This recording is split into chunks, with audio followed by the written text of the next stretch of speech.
Online education સિસ્ટમમાં મારો video lecture જોનારા ધોરણ 11 કોમર્સના તમામ વિદ્યાર્થી મિત્રોને નીરજ મોદીના ફરી એકવાર પ્રેમભર્યા નમસ્કાર. ચાલો વિદ્યાર્થી મિત્રો, અર્થશાસ્ત્ર જેવા થિયરી વિષયમાં આપણે લેશન નંબર 3 માંગ ચાલુ હતું અને એની અંદર આપણે માંગની મૂલ્ય સાપેક્ષતાનો મુદ્દો છેલ્લે પૂર્ણ કર્યો હતો. પ્રાઇસ એલાસ્ટિસિટી ઓફ ડિમાન્ડ, માંગની મૂલ્ય સાપેક્ષતા, એને લગતું આપણે સૂત્ર જોયું હતું, વ્યાખ્યા જોઈ હતી અને એને લગતું એક એક્ઝામ્પલ પણ જોયું હતું, જેને આપણે 2 મિનિટમાં ફ્લેશબેક કરી અને આજનું 5 માર્કમાં પૂછાઈ શકે એવો સૌથી ઇમ્પોર્ટન્ટ ક્વેશ્ચન જેને કહી શકાય માંગની મૂલ્ય સાપેક્ષતાના પ્રકારો, એની ચર્ચા છે આપણે કરીશું. ચાલો વિદ્યાર્થી મિત્રો, તો માંગની મૂલ્ય સાપેક્ષતા ઈપી, પ્રાઇસ એલાસ્ટિસિટી ઓફ ડિમાન્ડ, એ કોને કહેવાય? તો વસ્તુની કિંમતમાં થતા ટકાવારી ફેરફારને કારણે વસ્તુની માંગમાં થતા ટકાવારી ફેરફારનું માપ કે ગુણોત્તર એટલે માંગની મૂલ્ય સાપેક્ષતા. એનું સૂત્ર માંગની મૂલ્ય સાપેક્ષતા ઈપી બરાબર માંગમાં થતો ટકાવારી ફેરફાર છેદમાં કિંમતમાં થતો ટકાવારી ફેરફાર. અને આ માંગની મૂલ્ય સાપેક્ષતા માપવા માટે આપણે એના ઉદાહરણથી પણ એની સમજૂતી મેળવી હતી કે ભાઈ સપોઝ કોઈ વસ્તુની કિંમતમાં 20% ફેરફાર થાય અને એના કારણે એ જ વસ્તુની માંગમાં જો 60% ફેરફાર થઈ જાય તો એમ કહેવાય કે આ સંજોગોમાં માંગની મૂલ્ય સાપેક્ષતા એ 60% છેદમાં 20% બરાબર 3 થાય. એનો મતલબ મૂલ્ય સાપેક્ષતાનો આંક એ 3 બરાબર આવે છે, જેનો શુદ્ધ અર્થ એવો થાય છે કે કિંમતમાં તમે જેટલો ફેરફાર કરશો એનો 3 ગણો ફેરફાર સામે માંગમાં થશે. જો કિંમત રૂપિયો વધશે તો માંગ 3 ગણી ઘટશે. આ એનો નોર્મલ મિનિંગ થતું હોય છે, જે આપણે પ્રીવિયસ લેક્ચરની અંદર સમજ્યા હતા. હવે આજનો આપણો મુદ્દો બહુ જ અગત્યનો છે. પરીક્ષાની અંદર તમને 5 માર્કમાં પૂછાય છે. ધ્યાનથી સમજવાનો પ્રયત્ન કરજો વિદ્યાર્થી મિત્રો. પરીક્ષામાં તમને 5 માર્કમાં પૂછે છે કે માંગની મૂલ્ય સાપેક્ષતા એટલે શું, માંગની મૂલ્ય સાપેક્ષતાના પ્રકારો સવિસ્તર સમજાવો. યસ, તો અહીંયા આગળ તમે બોર્ડ પર જોઈ રહ્યા છો એક આખો ચાર્ટ દોરેલો છે અને એ ચાર્ટ એવો છે કે જે માંગની મૂલ્ય સાપેક્ષતાના 5 પ્રકાર, સી હિયર, 5 પ્રકાર તમને સરળતાથી ચાર્ટની મદદથી સમજાવી શકાશે.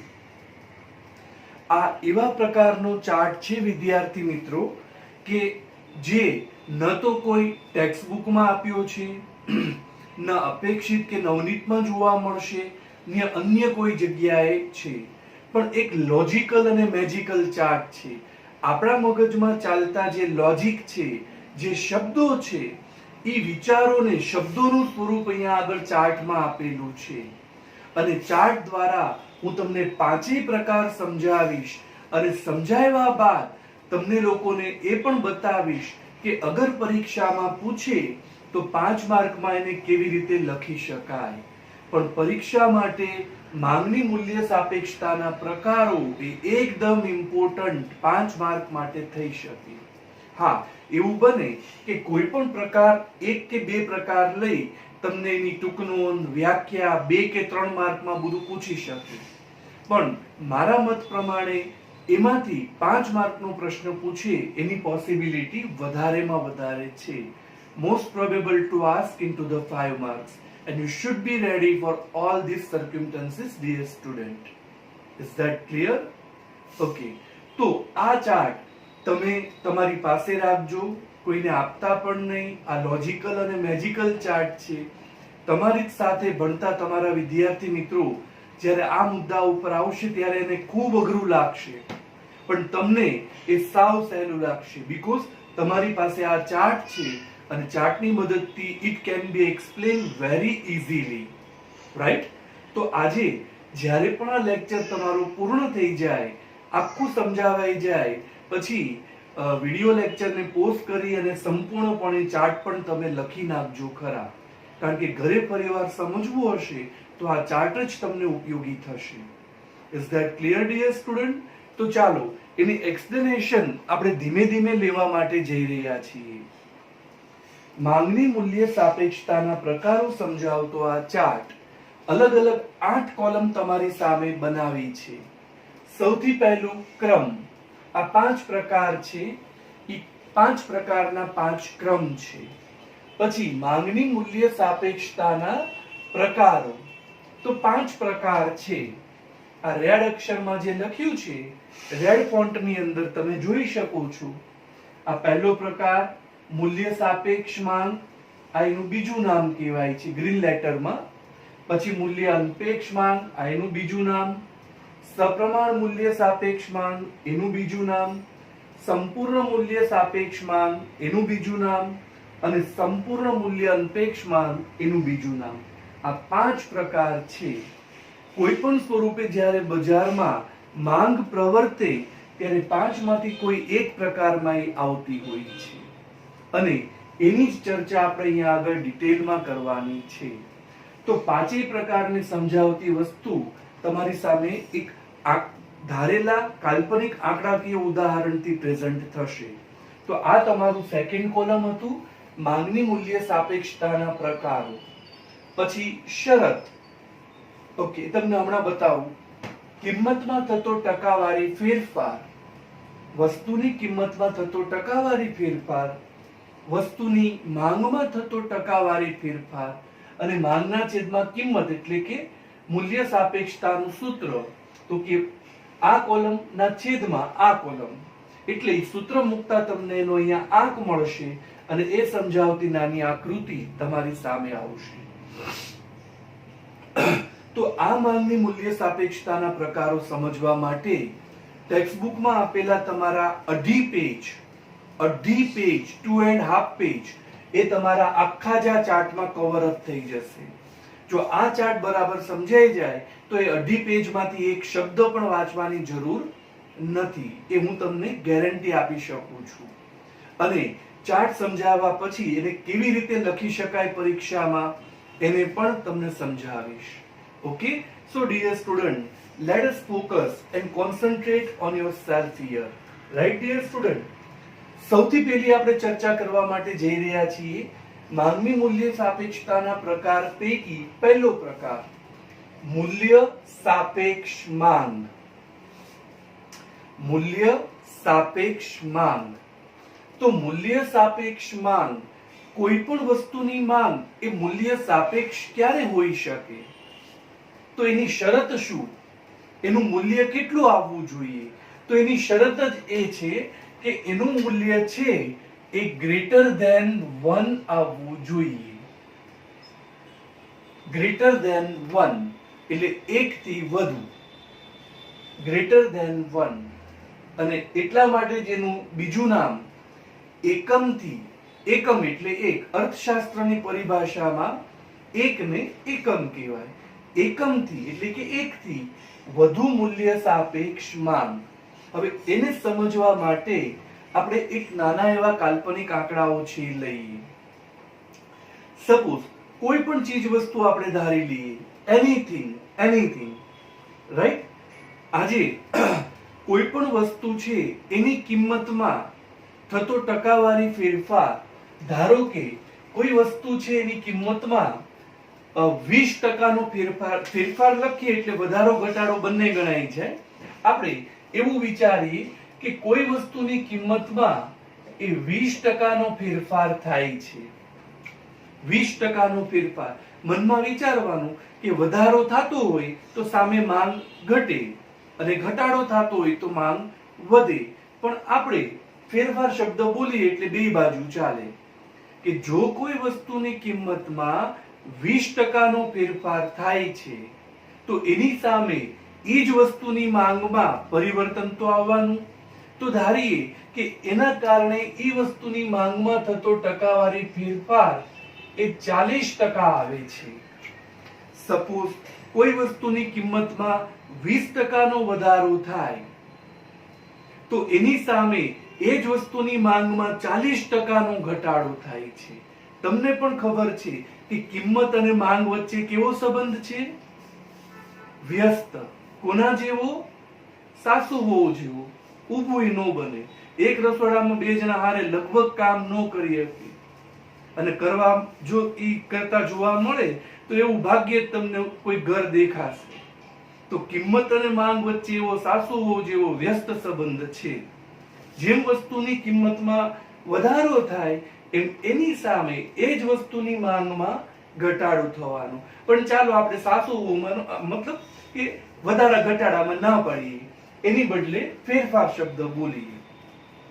કે કોઈ વસ્તુની કિંમતમાં 20% વધારો થયો, ફેરફાર થયો, એની સામે એની માંગ 40% છે, એ ફેરફાર પામી. હવે યાદ કરો, માંગની મૂલ્ય સાપેક્ષતાનું સૂત્ર શું છે? તો કે માંગમાં થતો ટકાવારી ફેરફાર છેદમાં કિંમતમાં થતો ટકાવારી ફેરફાર. જો એ જ વસ્તુને આપણે આ સૂત્રની અંદર મૂકવા જશું તો શું થશે? માંગમાં થતો ટકાવારી ફેરફાર એટલે 40% અને છેદમાં કિંમતમાં થતો ટકાવારી ફેરફાર એટલે 20%. આવું થશે. તો 40% ના છેદમાં 20% કરીએ એટલે માંગની મૂલ્ય સાપેક્ષતાનો આંક કેટલો આવશે? 2. તો 2 મતલબ એને કન્ડિશન સાથે કમ્પેર કરીએ, which is greater than 1, which is greater than 1, એનું મૂલ્ય 2 આવ્યું તો એનો મતલબ એ આંક 1 થી વધુ આવ્યો તો કન્ડિશન સેટિસ્ફાય થઈ. તો એમ કહી શકાય કે આવા સંજોગો કે જ્યારે વસ્તુની કિંમતમાં જેટલો ટકાવારી ફેરફાર થાય એની કરતા પણ વસ્તુની માંગમાં થતો ટકાવારી ફેરફાર વધારે હોય ત્યારે એ વસ્તુની માંગ કેવી હોય? તો કે મૂલ્ય સાપેક્ષ. શું કામ? તો કે એનું મૂલ્ય ગ્રેટર ધેન 1 હોય છે અને એ જ કારણ છે કે એનું બીજું નામ એકમથી વધુ મૂલ્ય સાપેક્ષ માંગ એને ગણી શકાય. Is that clear, dear student? So this is complete information regarding to this. હવે આપણે આ જ વસ્તુને એક નાનકડા એવા ડાયાગ્રામ દ્વારા જોવાનો પ્રયત્ન કરીએ. જુઓ તમે, એક નાનકડો એવો diagram.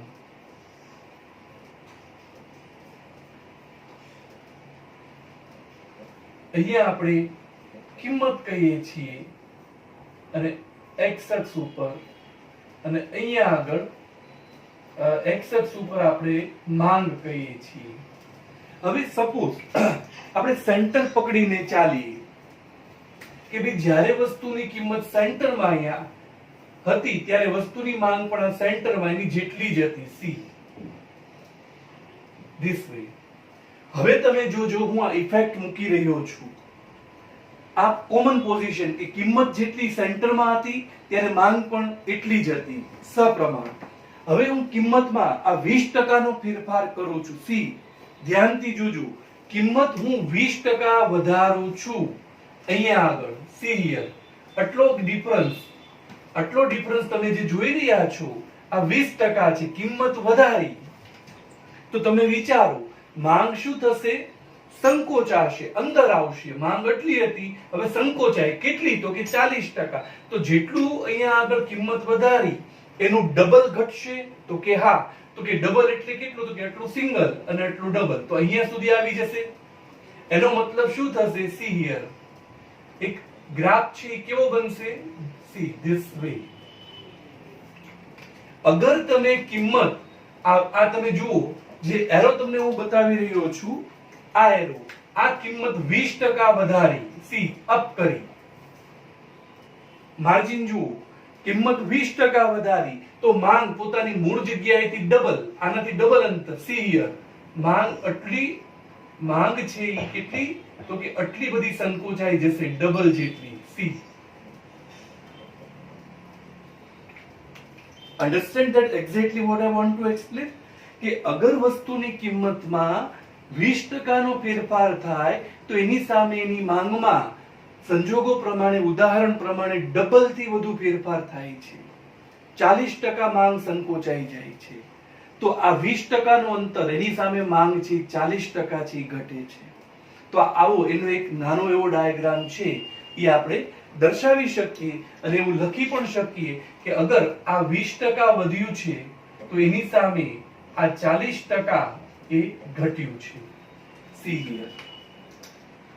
Understand, dear student? Everyone? તો આવી રીતે એનો નાનકડો એવો ડાયાગ્રામ પણ તમે બનાવી શકો ખરા. પહેલા સેન્ટર પોઝિશન લેવાની, પછી તમે જેટલું ધાર્યું છે એટલું વધારવાનું અને એની સામે માંગ એટલી સંકોચાશે એવું બતાવવાનું. તો is that clear my dear student? એકદમ ખ્યાલ આવ્યો? આખી જ મૂલ્ય સાપેક્ષ માંગની સંપૂર્ણ વાત કરી તમને. ફરીવાર એકવાર મૂલ્ય સાપેક્ષ માંગ, તો કે એની કન્ડિશન શું છે, તો કે ગ્રેટર ધેન 1 હોવું જોઈએ મૂલ્ય. તો એના માટે આપણે ધાર્યું કે આ 20% છે, માંગમાં થતો ટકાવારી ફેરફાર 40%, સૂત્રમાં મૂકતા 40% ના છેદમાં 20% બરાબર 2, અને એ મૂલ્ય 1 થી વધુ હોવાના કારણે આ સંજોગોમાં માંગ, એ વસ્તુની માંગ મૂલ્ય સાપેક્ષ છે એવું કહી શકાય.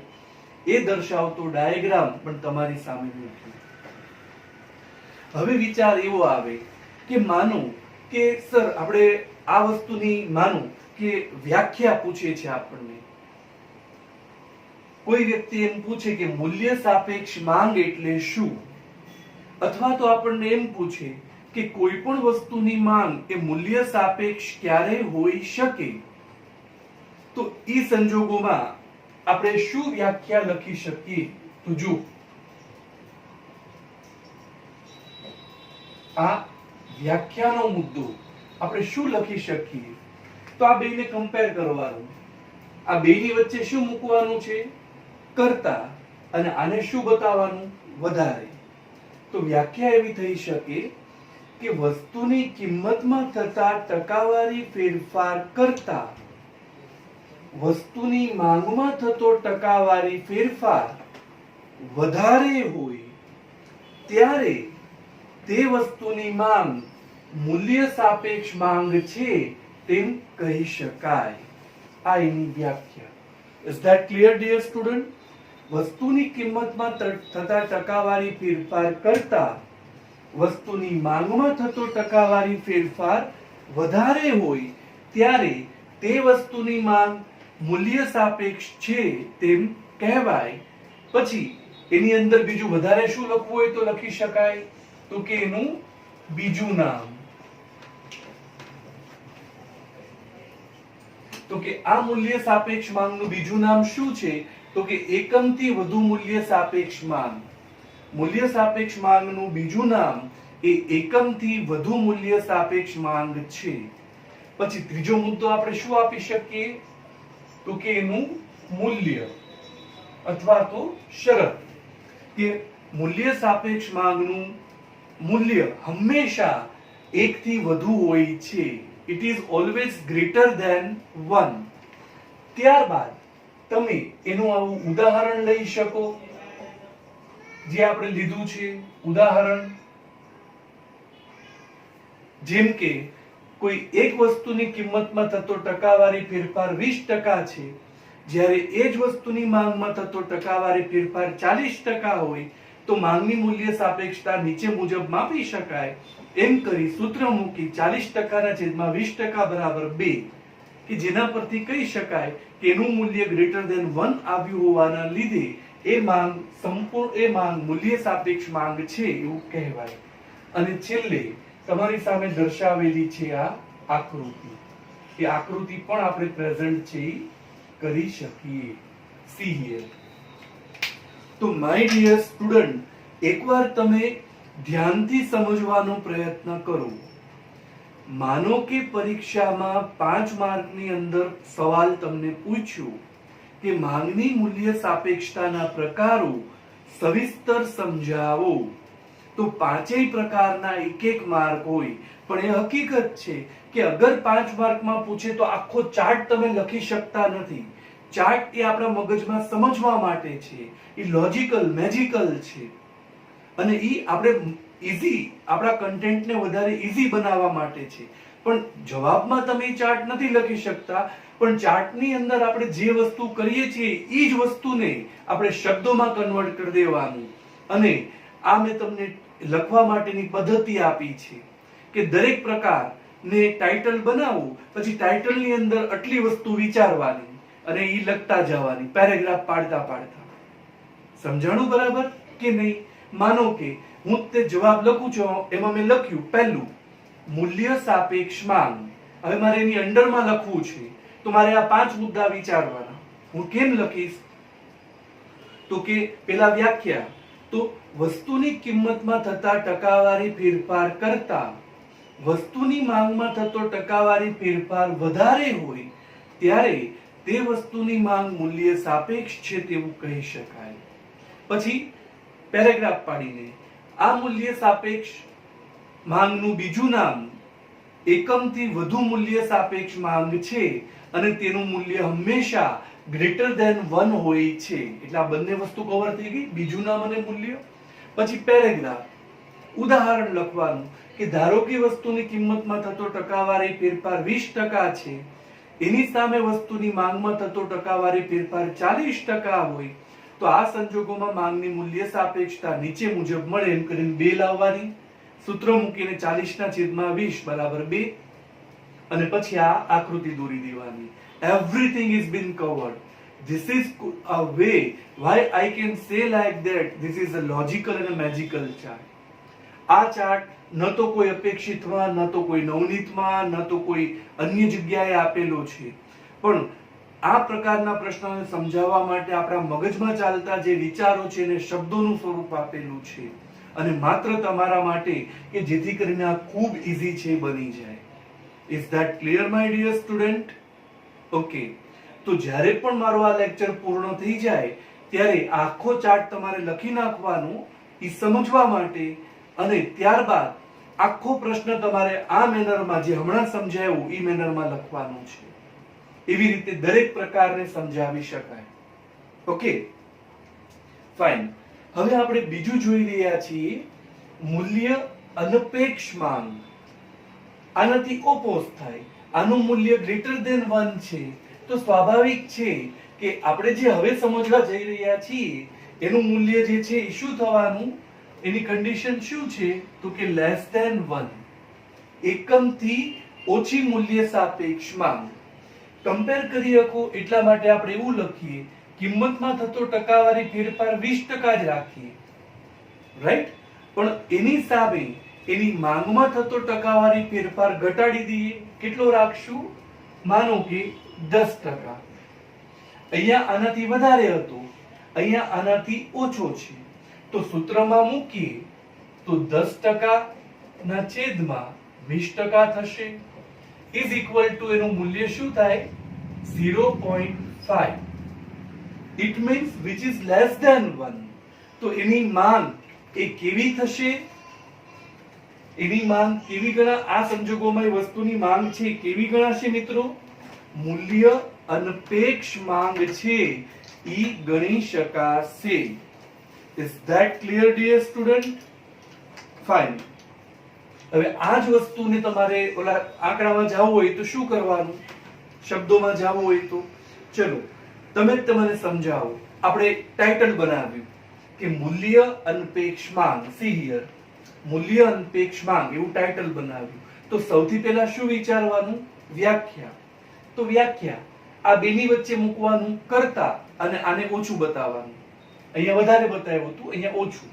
તો શું કહેવાય કે જ્યારે વસ્તુની કિંમતમાં થતા ટકાવારી ફેરફાર કરતા વસ્તુની માંગમાં થતો ટકાવારી ફેરફાર ઓછો હોય ત્યારે તે વસ્તુની માંગ મૂલ્ય અનપેક્ષ માંગ છે તેમ કહી શકાય. પેરેગ્રાફ. બીજું નામ અને મૂલ્ય. તો મૂલ્ય અનપેક્ષ માંગનું બીજું નામ એકમથી ઓછી મૂલ્ય સાપેક્ષ માંગ છે અને એનું મૂલ્ય હંમેશા લેસ ધેન 1 આવે છે. પછી એનું ઉદાહરણ 20%, 10%, પછી એનું સૂત્ર અને પછી આકૃતિ, જેમ આપણે કર્યું છે. તો આકૃતિ કેવી રીતે પ્રેઝન્ટ કરાય છે? સી હિયર, ધ્યાન આપજો. આ જ રીતે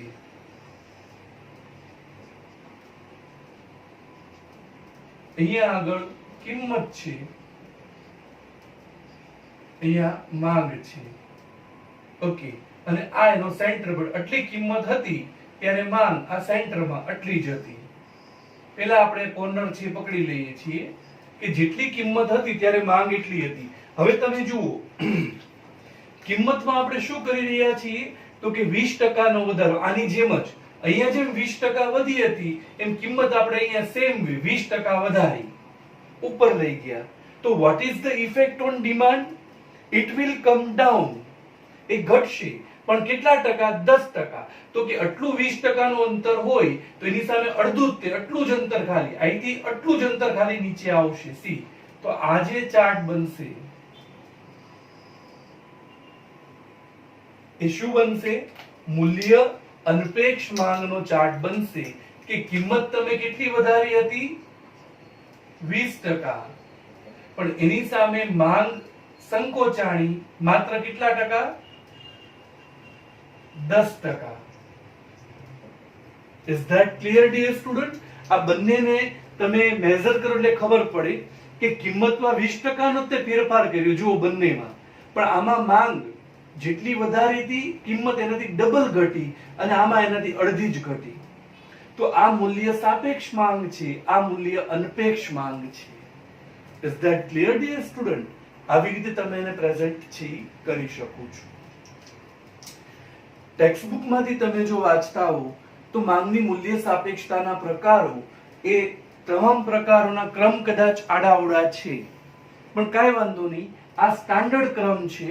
આ એવા પ્રકારના ક્રમ છે કે તમને સમજવામાં વધારે સરળતા ઊભી થશે અને તમે આરામથી એને સમજી શકશો. બાકી તમે કદાચ ક્રમ આડાઅવળા લખ્યા હોય તો કઈ ફરક પડતો નથી, પણ અંદરનું કન્ટેન્ટ છે તમારે પરફેક્ટ સમજાવવું પડે છે. Is that clear, dear student? તો મૂલ્ય સાપેક્ષ ગ્રેટર ધેન 1, મૂલ્ય અનપેક્ષ લેસ ધેન 1. તો હવે એની અંદર મેં તમને સંપૂર્ણ સમજૂતી આપી દીધી અને કેવી રીતે લખાય એ પણ સામે તમને બતાવી દીધું. Right dear student? હવે તમને આ અંદર લખતા આવડે. ચાલો, હવે આપણે લઈ રહ્યા છીએ સપ્રમાણ મૂલ્ય સાપેક્ષ માંગ. સપ્રમાણ મૂલ્ય સાપેક્ષ માંગ. તો આની કન્ડિશન શું? આ ગ્રેટર ધેન 1 છે, આ લેસ ધેન 1 છે. સપ્રમાણ, equal to 1. See here, equal to 1 એટલે એકમ બરાબર મૂલ્ય સાપેક્ષ માંગ. એક બરાબર મૂલ્ય સાપેક્ષ માંગ એને ગણી શકાય. ધારીએ કિંમતમાં થતો ટકાવારી ફેરફાર સેમ 20%. જો ત્રણેયમાં સરખું રાખ્યું, પણ અહીંયા વધારે બતાવ્યું, અહીંયા ઓછું બતાવ્યું, અહીંયા કેટલા બતાવશું? એક્ઝેક્ટલી એના જેટલું. એની સામે માંગમાં થતો ટકાવારી ફેરફાર પણ સેમ 20% છે. તો 20% ના છેદમાં 20%, માંગમાં થતા ટકાવારી ફેરફાર છેદમાં કિંમતમાં થતો ટકાવારી ફેરફાર, ઇટ ઇઝ ઇક્વલ ટુ 1. તો એનો મતલબ આ સંજોગોમાં એ વસ્તુની માંગ કેવી કહેવાય? તો કે સપ્રમાણ મૂલ્ય સાપેક્ષ. કન્ડિશન અગર ગ્રેટર ધેન 1 આવે, જો 2 તો મૂલ્ય સાપેક્ષ, લેસ ધેન 1 0.5 તો મૂલ્ય અનપેક્ષ, પણ equal to 1 sharp, exact sharp 1 તો એ સપ્રમાણ મૂલ્ય સાપેક્ષ માંગ એટલે કે એકમ બરોબર મૂલ્ય સાપેક્ષ માંગ કહેવાય. અને આની વ્યાખ્યા લખીએ ત્યારે વચ્ચે કરતા વચ્ચે અને પાછળ બંને સરખા બતાવવાનું. મતલબ આની વ્યાખ્યા શું થાય કે વસ્તુની કિંમતમાં થતો ટકાવારી ફેરફાર અને વસ્તુની માંગમાં થતો ટકાવારી ફેરફાર આ બંને જ્યારે સરખા હોય ત્યારે તે માંગ સપ્રમાણ મૂલ્ય સાપેક્ષ માંગ છે તેમ કહેવાય. એનું બીજું નામ એકમ બરાબર મૂલ્ય સાપેક્ષ માંગ છે અને તેનું મૂલ્ય હંમેશા ઇક્વલ ટુ 1 આવતું હોય છે. એ જેની શરત છે. પછી ઉદાહરણ લેવાનું, સૂત્ર અને આંક બતાવવાનું અને એને સમજાવતી સરસ મજાની નાનકડી એવી આકૃતિ, જેમ કે અહીંયા આગળ તમે સમજી શકો છો.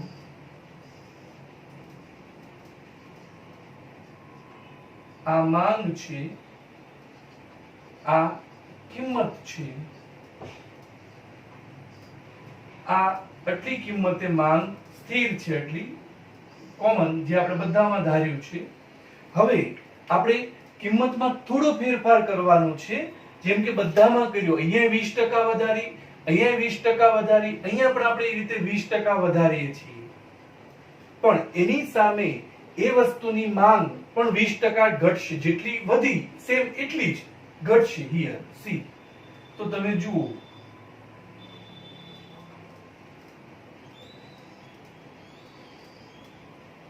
તો એનો મતલબ કે આ લેવલ જે છે ઇક્વલ થયું. આ જેટલું તમે 20% વધાર્યું એટલી જ માંગ તમારી સામે 20% ઘટી. તો આ જે છે એ સપ્રમાણ મૂલ્ય સાપેક્ષ માંગ કહેવાય. બધામાં તમે કમ્પેર કરો, કિંમત સરખી જ ફેરફાર કર્યો 20%, 20%, 20%, પણ એની સામે માંગ દરેકમાં સંકોચાણી. અહીંયા આનાથી ડબલ 40%, અહીંયા એનાથી અડધી 10%, અહીંયા એની જેટલી 20%. સી, તો આવી રીતે કમ્પેર કરવાથી તમને ત્રણેય પ્રકાર છે એના ત્રણેય પ્રકારની આ સવિસ્તર સમજૂતી મળી શકે છે. Is that clear, dear student? Have you got any doubt? જો કોઈ પણ પ્રકારનો પ્રશ્ન હોય તો તમે મને WhatsApp-માં પણ પૂછી શકો છો.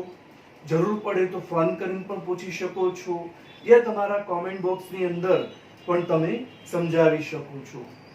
જેમ વિદ્યાર્થીઓની સારી સમજ માટે સારા ટીચર એ વિદ્યાર્થીઓનું મોટિવેશન બનતા હોય છે, એમ ટીચર માટે પણ સારા વિદ્યાર્થી દ્વારા મળતી સારી કોમેન્ટ્સ, લાઈક, સબસ્ક્રાઇબ એ ટીચર માટેનું પણ મોટિવેશન હોય છે. એટલે જો તમને આ બધા વિડીયોઝ પસંદ પડતા હોય, ગમતા હોય, તો એને તમે લાઈક આપજો અને સબસ્ક્રાઇબ કરજો, કે જેથી કરી અને અમારું પણ સાથે મોટિવેશન વધે અને અમે તમને હજુ વધારે સારું છે એ જ્ઞાન આપી શકીએ. ઓકે બચ્ચા પાર્ટી? ફાઇન. તો આ ત્રણ પ્રકાર એકદમ ક્લિયર થઈ ગયા તમને, અને ઓલી પદ્ધતિ લખવા માટેની તમને સમજાવી. હવે એનો ચોથો પ્રકાર જેના તરફ આપણે આગળ વધવા જઈ રહ્યા છીએ, સંપૂર્ણ મૂલ્ય સાપેક્ષ માંગ. તમને એમ થાય કે આ બધી તો વસ્તુ આવી ગઈ, greater than 1, less than 1, equal to 1, તો હવે શું બાકી રહ્યું? હવે આની કન્ડિશન સંપૂર્ણ મૂલ્ય સાપેક્ષ, એટલે આ નિશાની જેને આપણે આલ્ફાની નિશાની કહીએ છીએ. મેથેમેટિક્સ લેંગ્વેજમાં આને અનંત શબ્દ વપરાય છે, અવ્યાખ્યાયિત. અનંત, અવ્યાખ્યાયિત, અને એટલા માટે જેનું બીજું નામ અનંત મૂલ્ય સાપેક્ષ માંગ છે ગણાય છે. સીધીય સંપૂર્ણ મૂલ્ય સાપેક્ષ માંગ અથવા તો અનંત મૂલ્ય સાપેક્ષ માંગ, આવું તમે કહી શકો. પણ એની કન્ડિશન એનું મૂલ્ય અવ્યાખ્યાયિત આવે. હવે એક એમાં કેવી ધારણા કે કિંમતમાં થતો ટકાવારી ફેરફાર શૂન્ય છે, કિંમતમાં કોઈ ફેરફાર થતો નથી. પણ ઘણી વખત વિદ્યાર્થી મિત્રો એવું બને કે વસ્તુની કિંમતમાં ભલે કોઈ ફેરફાર ન થાય, પરંતુ અન્ય પરિબળો એ વસ્તુની માંગ પર અસર કરતા હોય. દાખલા તરીકે બજારમાં ગ્રાહકોની સંખ્યા પુષ્કળ વધી ગઈ, તો વસ્તુની કિંમતમાં કોઈ ફેરફાર ન થતો હોવા છતાં પણ એ ચીજ વસ્તુની માંગ ધારો કે 50% વધી જાય છે, એમાં ફેરફાર થઈ જાય છે. રાઈટ? તો તમે સમજો કે આ સંજોગો જે છે એ સંપૂર્ણ મૂલ્ય સાપેક્ષ માંગ ના થઈ શકે. કારણ કે એને તમે સૂત્રમાં મૂકો, વસ્તુની કિંમતમાં થતો ટકાવારી ફેરફાર શૂન્ય, કાંઈ જ નહીં. પણ એની સામે કિંમતમાં કોઈ ફેરફાર ન થતો હોવા છતાં માંગમાં અસાધારણ ફેરફાર થાય, માંગને અન્ય પરિબળો અસર કરતા હોય અને અસાધારણ ફેરફાર થાય, તો આ સંજોગોમાં પણ જ્યારે સૂત્રમાં લખો માંગમાં થતો ટકાવારી ફેરફાર 50%, છેદમાં કિંમતમાં થતો ટકાવારી ફેરફાર શૂન્ય, તો એનું મૂલ્ય 50 ને 0 વડે ભાગો એટલે તમે કેલ્ક્યુલેટરમાં કરજો. 50 ને 0 વડે ભાગશો એટલે કેલ્ક્યુલેટરમાં એરર બતાવશે. એરર એટલે ન થઈ શકે. કોઈ પણ સંખ્યાને 0 વડે ભાગી શકાય નહીં, એનું મૂલ્ય આવી શકે નહીં. હા, 0 વડે કોઈ 0 ના છેદમાં કોઈ સંખ્યાને ભાગી શકાય, પણ કોઈ સંખ્યાના ભાગ્યા 0 ના કરી શકાય. એ મૂલ્ય હંમેશા અનંત આવે. તમે કરી જોજો. તો 50 ના છેદમાં 0 એટલે 50 ભાગ્યા 0 કરવાથી એ અનંત મૂલ્ય મળે. અને એટલા માટે જ આનું બીજું નામ સંપૂર્ણ મૂલ્ય સાપેક્ષ માંગ અથવા તો અનંત મૂલ્ય સાપેક્ષ માંગ થી ઓળખાય છે. આની વ્યાખ્યા કેવી થાય? જ્યારે કોઈ પૂછે કે સંપૂર્ણ મૂલ્ય સાપેક્ષ માંગ એટલે શું, તો એની વ્યાખ્યા કેવી થાય કે કોઈ વસ્તુની કિંમતમાં થતો ટકાવારી ફેરફાર શૂન્ય હોય, પરંતુ વસ્તુની માંગમાં અસાધારણ ફેરફાર થાય ત્યારે તે વસ્તુની માંગ સંપૂર્ણ મૂલ્ય સાપેક્ષ માંગ છે તેમ કહેવાય. સંપૂર્ણ મૂલ્ય સાપેક્ષ માંગનું બીજું નામ અનંત મૂલ્ય સાપેક્ષ માંગ છે, જેનું મૂલ્ય એ આલ્ફાની નિશાની એટલે આલ્ફા એટલે કે અનંત કે અવ્યાખ્યાયિત હોય છે. દાખલા તરીકે કોઈ વસ્તુની કિંમતમાં થતો ટકાવારી ફેરફાર શૂન્ય હોય અને એની સામે એ વસ્તુની માંગમાં થતો ટકાવારી ફેરફાર 50% હોય તો એ માંગની મૂલ્ય સાપેક્ષતા આપણને અનંત મળશે. એનો કોઈ સ્પષ્ટ આંક આવી શકે નહીં. અને એ જ વસ્તુને આપણે જ્યારે ડાયાગ્રામમાં પ્રેઝન્ટ કરીએ, સી હિયર આકૃતિમાં, તો અહીંયા આગળ તમે ધ્યાનથી જોજો. આ x માંગ છે જે દરેકમાં દર્શાવી છે, આ કિંમત છે y અક્ષ ઉપર. હવે આ સ્થિર કરીએ કિંમત, એની સામે માંગ આટલી છે જેમ આપણે દરેકમાં કર્યું છે. ઓકે, હવે શું થાય છે તમે જુઓ તો કે કિંમતની અંદર કોઈ ફેરફાર થતો નથી, એટલે એ જ કિંમત છે જેટલી હતી. કિંમતમાં થતો ટકાવારી ફેરફાર શૂન્ય છે, પણ એ જ કિંમતે માનો બજારમાં ગ્રાહકોની સંખ્યા પુષ્કળ વધી ગઈ અને માંગ એ 50% જેટલી વધી ગઈ. સી હિયર, એ જ કિંમતે માંગ છે એ 50% જેટલી વધી ગઈ એ જ કિંમતે. તો અહીંયા આગળ આ લાઈન આગળ જશે અને આ રીતે રેખા બનશે અને અહીંયા સુધીની માંગ છે, અહીંયા સુધી હતી, અહીંયા સુધી વધી જશે. કિંમતમાં થતો ટકાવારી ફેરફાર શું, તો કે આ 0% છે, પણ એની સામે માંગમાં થતો વધારો એ 50% થયો છે. C here. અને આવા પ્રકારની રેખા અહીંથી આ પસાર થાય. C here. કિંમતમાં થતો ટકાવારી ફેરફાર 0 છે, પણ એની સામે એ જ કિંમતે અન્ય પરિબળ ગ્રાહકોની સંખ્યા પુષ્કળ વધી જવાના કારણે બજારમાં માંગ એ વસ્તુની 50% જેટલી વધી ગઈ. તો અહીંયા આગળ આવી માંગને અનંત મૂલ્ય સાપેક્ષ માંગ કે સંપૂર્ણ મૂલ્ય સાપેક્ષ માંગ છે કહી શકાય. વિદ્યાર્થી મિત્રો, અહીંયા આગળ ખાસ એક પ્રશ્ન MCQ ESQ માં પૂછે છે કે સંપૂર્ણ મૂલ્ય સાપેક્ષ માંગ રેખા કેવી હોય છે? તો જવાબ રાખવાનો કે x અક્ષને સમાંતર આ રેખા જો આ પ્રકારે, આ x અક્ષ કહેવાય, તો એને પેરેલલ તમને રેખા જોવા મળે. આ સંપૂર્ણ મૂલ્ય સાપેક્ષ માંગ રેખા છે. તો એ કેવી જોવા મળે, તો કે x અક્ષને સમાંતર. તો એક માર્કમાં પૂછે છે કે સંપૂર્ણ મૂલ્ય સાપેક્ષ માંગ રેખા કેવી જોવા મળે, તો x અક્ષને સમાંતર જોવા મળે છે. એવો જવાબ આપણો હોવો જોઈએ. ત્યારબાદ પાંચમો અને છેલ્લો પ્રકાર છે એને આપણે સમજવાનો પ્રયત્ન કરીએ વિદ્યાર્થી મિત્રો. એ પ્રકાર છે સંપૂર્ણ મૂલ્ય અનપેક્ષ માંગ.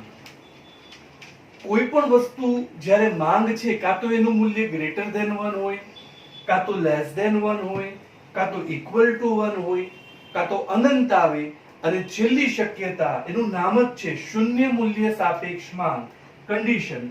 એનું મૂલ્ય શૂન્ય આવે. જ્યારે શૂન્ય મૂલ્ય આવે ત્યારે સમજવાનું કે સંપૂર્ણ મૂલ્ય અનપેક્ષ માંગ છે. હવે એક્ઝામ્પલ લઈએ, આનાથી ઓપોઝ, બિલકુલ એનાથી ઓપોઝ છે આપણે કરવાનું થશે. માનો કે વસ્તુની કિંમતમાં થતો ટકાવારી ફેરફાર 50% લઈ લઈએ. સી હિયર, આની જેમ. અહીંયા શું હતું કે કિંમતમાં કોઈ ફેરફાર નહોતો, પણ તોય માંગ 50% ફેરફાર પામી, તો એ અનંત મૂલ્ય સાપેક્ષ હતું. અહીંયા જુઓ, કિંમતમાં 50% નો વધારો થાય છે, પરંતુ એની સામે માંગમાં કોઈ ફેરફાર થતો નથી, તો પણ એ વસ્તુની માંગ છે એ સ્ટેબલ રહે. માનો કે પ્રાથમિક જીવન જરૂરિયાતની વસ્તુઓ છે, અનાજ છે, એની કિંમતમાં આ કોરોનાની મહામારી ચાલે છે, અનાજની અછત છે, માનો એની કિંમત 50% વધી ગઈ, તો શું લોકો ખાવાનું છોડી દેશે? નહીં. એવા સંજોગોની અંદર એની માંગ 0% અસર પામશે. કિંમત વધશે તો એટલી ને એટલી જ માંગ થશે, કારણ કે જીવન જરૂરિયાતની વસ્તુ છે. તો 50% જેટલી કિંમતમાં ટકાવારી ફેરફાર થયો, તો પણ એની સામે માંગમાં કોઈ ફેરફાર થયો નહીં. માંગમાં થતો ટકાવારી ફેરફાર 0. હવે સૂત્રમાં મૂકો તો 0% ના છેદમાં 50% આવું થશે. માંગમાં થતો ટકાવારી ફેરફાર છેદમાં કિંમતમાં થતો ટકાવારી ફેરફાર. તો 0 ને 50 વડે ભાગો એટલે એનું મૂલ્ય કેટલું આવે? 0. અને એના કારણે એ શૂન્ય મૂલ્ય સાપેક્ષ માંગથી પણ ઓળખાય. તો આ વસ્તુની વ્યાખ્યા કેવી રીતે થઈ શકે? ધ્યાનથી સાંભળો કે જ્યારે કોઈ વસ્તુની કિંમતમાં થતો ટકાવારી ફેરફાર અસાધારણ હોય, ખૂબ વધારે કે ઓછો, જ્યારે કોઈ વસ્તુની કિંમતમાં થતો ટકાવારી ફેરફાર અસાધારણ હોય, પરંતુ એ વસ્તુની માંગમાં થતો ટકાવારી ફેરફાર 0 હોય, ત્યારે માંગ સંપૂર્ણ મૂલ્ય અનપેક્ષ છે તેવું કહી શકાય. તેનું બીજું નામ એ શૂન્ય મૂલ્ય સાપેક્ષ માંગ છે, અને તેનું મૂલ્ય હંમેશા 0 આવે છે. પછી તમે ઉદાહરણ, સૂત્ર અને એ વસ્તુ મૂકી શકો છો. હવે એ વસ્તુને પણ આપણે છેલ્લે ડાયાગ્રામમાં એકવાર જોઈ લઈએ. સી હિયર, આ x આ માંગ છે અને આ કિંમત છે. ઓકે, આ કિંમત આટલી છે સેન્ટરમાં, ત્યારે માંગ આટલી છે, જેમ આપણે દરેક વખતે જોયું છે. હવે જુઓ, ફેરફાર કેમાં કરવાનો છે? તો કે કિંમતમાં. કિંમત 50%, એટલે જેટલી છે એની કરતા માનો એટલી 50% જેટલી કિંમત વધી ગઈ, પણ તેમ છતાંય માંગ ન વધી ન ઘટી, જેટલી હતી એટલી ને એટલી જ રહી. તો એનો મતલબ એ આ રેખા બને છે. તો કિંમતમાં થતો ટકાવારી ફેરફાર કેટલો હતો? 50%. આ 50% કિંમત વધી, પણ એની સામે માંગમાં થતો ટકાવારી ફેરફાર કેટલો રહ્યો? 0%. તો આ જે રેખા આપણને આખી જોવા મળે છે, આને કેવી રેખા કહેવાય? સંપૂર્ણ મૂલ્ય અનપેક્ષ માંગ રેખા. અહીંયા કિંમતમાં 0% ફેરફાર, પણ છતાંય માંગ એટલી વધી. અહીંયા કિંમતમાં અસાધારણ ફેરફાર, પણ માંગમાં 0% નો ફેરફાર.